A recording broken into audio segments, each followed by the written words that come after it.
আমি একজন বিধবা নার্স। আমি প্রতি রাতে নাইট ডিউটি করতাম একজন যুবকের কেবিনে, যে কিনা 6 মাস থেকে কোমায় আছে। একদিন সকালবেলা আমি ওই কেবিনে অস্বাভাবিক কিছু লক্ষ্য করলাম। বিষয়টি জানার জন্য আমি রাতের বেলা ভিডিও রেকর্ডিং করে রাখলাম গোপনে। পরের দিন সকালবেলা ভিডিও রেকর্ডিংটা দেখা মাত্রই আমার মাথায় আকাশ ভেঙে পড়লো। কিছুদিন আগে আমার স্বামী মারা গেছে। সে মারা যাওয়ার পর আমি খুবই অসহায় হয়ে পড়ি। তাই আমার ডাক্তার ননদ আমাকে একটা নার্সের চাকরি দেয়। এর কিছুদিন পর সে আমাকে একটা পুরুষ রোগীর কেবিনের ডিউটি দিল। সে আমাকে এটা বলে আশ্বস্ত করলো যে ভয়ের কিছু নেই, রোগী কোমায় আছে। এরপর থেকে আমি ওই অচেতন লোকটার রুমে থেকে ওনার সেবা যত্ন করা শুরু করে দিই। কিন্তু একটা অদ্ভুত ব্যাপার হলো কি, আমি যখনই সকালবেলা ঘুম থেকে উঠতাম তখনই দেখতাম আমার আর ওই অচেনা লোকটার কাপড়ে হলুদ দাগ লেগে আছে। আমার মনে সন্দেহ লাগলো, ভাবলাম নিশ্চয়ই কোনো গোলমাল আছে। এই জন্য একদিন আমি ভিডিও রেকর্ডিং চালু করে রাখি ব্যাপারটা দেখার জন্য। পরদিন সকালবেলা যখন আমি ভিডিওটি প্লে করি তখন ভিডিওটি দেখে আমার মাথায় আকাশ ভেঙে যাচ্ছিল, কেননা ভিডিওটিতে স্পষ্ট দেখা যাচ্ছিল 6 মাস আগে আমার স্বামীর মৃত্যুর পর আমার মা যখন আমাকে নিতে এসেছিল আমি মার সাথে যাইনি, কারণ আমি জানি যে কিছুদিন পর আমি ওই মায়ের কাছে বোঝা হয়ে যাব। প্রথম যেদিন হাসপাতালে পৌঁছালাম সেদিন আমার ননদ আমাকে বলল, আজ তোমার ডিউটি একটা কেবিনে কোমায় থাকা রোগীর।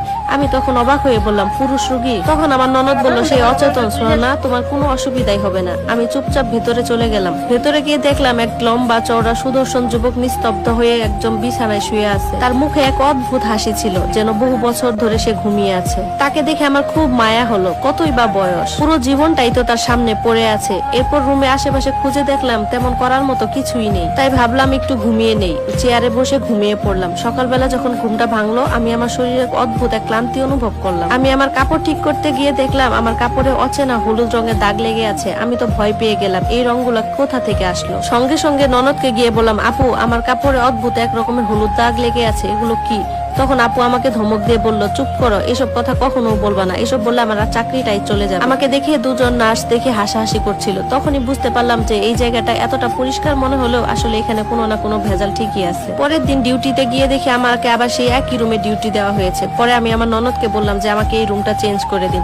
তখন আমার ননদ আমাকে ধমকে সুরে বলল, তোমাকে আমি ইচ্ছা করে এই রুমটাতে দিয়েছি। ওই রোগীটি যেহেতু কোমায় আছে, কোনো ভেজাল নেই, ভিড় নেই, ঝামেলা নেই। এরপর কিছু দিনের মধ্যে আমার নির্দিষ্ট একটা রুটিন তৈরি হয়ে গেল। সময় মতো হাসপাতালে এসে ইউনিফর্ম পরি, এরপর হাজিরা দেই আর ওই রুমে ঢুকে পড়ি। রুমে অল্প আলো রেখে দেই আর চারপাশে মেশিনে বিপ বিপ শব্দ। এদিকে রোগী চুপচাপ শুয়ে থাকতো, তার চোখে পাকা পাতা পর্যন্ত পড়তো না। একদিন রাতে এক অদ্ভুত ঘটনা ঘটলো। ঘর পরিষ্কার করতে গিয়ে দেখি ড্রয়ার খোলা। ড্রয়ারের ভেতর একটা ডায়েরি আর একটা তেলের শিশি। ডায়েরিটা খুলে দেখলাম সবগুলো পাতায় ফাঁকা, কিন্তু শেষ পাতায় লেখা ছিল, নীরবতা সবকিছুই শুনে ফেলে। এরপর আমি প্রতিদিন রাতে সময় কাটানোর জন্য সাথে করে বই নিয়ে আসতাম। ভাবলাম এই বইটা ওই আদিত্য নামের রোগীটাকে পড়ে শোনাবো, কারণ আমি জানতাম যে কোমায় থাকা রোগীরা অন্তত শুনতে পায়। এরপর আমি প্রতিদিন ওর পাশে বসে বইটা পড়ে শোনাতে লাগলাম। আদিত্য যখন চোখ বুঝতো সাথে সাথে আমিও ঘুমিয়ে পড়তাম। ঘুম থেকে ওঠার পর প্রতিদিন